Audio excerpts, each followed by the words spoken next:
dignitaries on the dais, and dear friends. It's indeed a pleasure to be here, and I'm sure that all of you have, after your long travel to Calicut, are happy to be in this 100-year-old institution.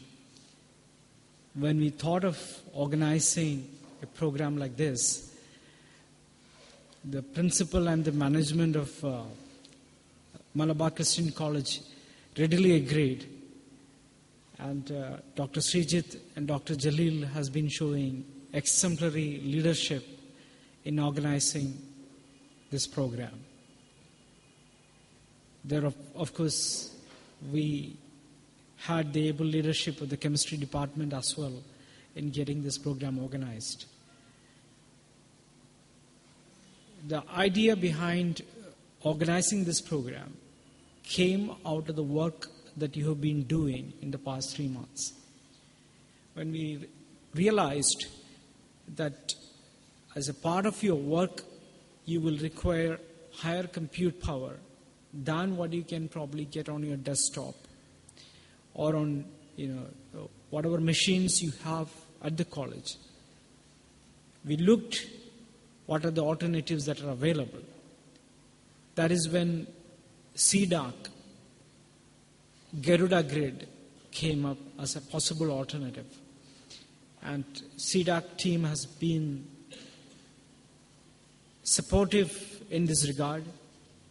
They are the ones who provided the nation with its first supercomputer at a time when India was denied supercomputing facility because certain powers of the time did not want India to acquire supercomputing power because they at that time, in 80s itself, suspected that India would grow to a global power. So CDAC came around, gave us a solution, provided the nation with a supercomputer, which enabled us to predict weather with much more certainty, which enables our farmers to farm our crops, as well as to do much more serious scientific endeavor. In that context and in that regard, I think it is quite fitting that today we are organizing this program along with CDAC. Because what we are trying to do now in the cheminformatics program is no less a daunting task. So each of you, while participating in this cheminformatics program, are doing something equally daunting, equally challenging, and equally important as what CDAC did in the 80s in setting up India's own supercomputer. What is the background of it? Today we are at Calicut. Calicut is the place where Vasco da Gama landed in 1498, that you all are aware. Probably if you have time, you can go around and see the place where he has actually landed. But is Calicut's history confined, does it start only from 1498 onwards? No. Its history goes much, much before that time. Calicut and probably most of this part of the coast of Kerala was a very prosperous trading center.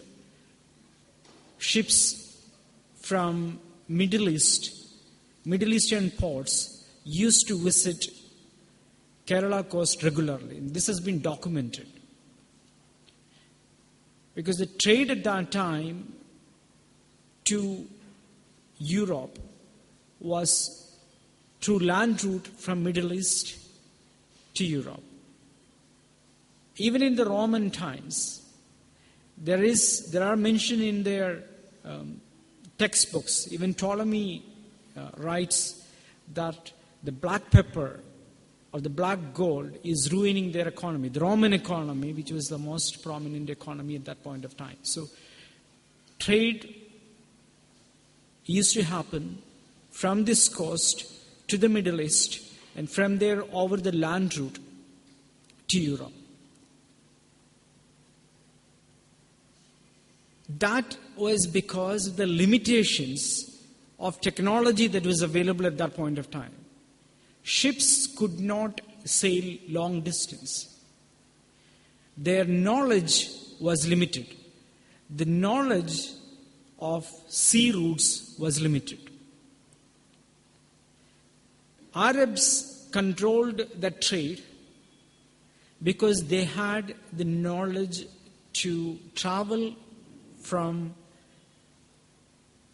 Middle Eastern region, the ports over there, to Kerala coast, several Indian ports.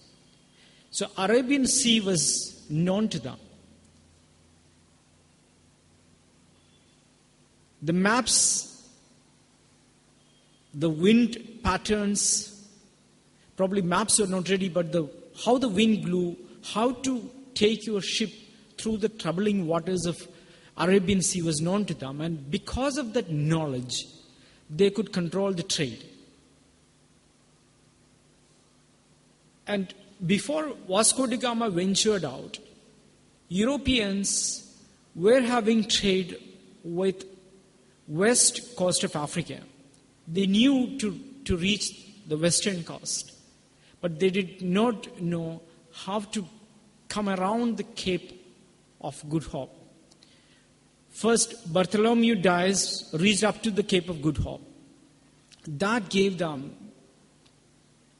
an idea that they could probably come to the unknown coast of Africa, the eastern coast.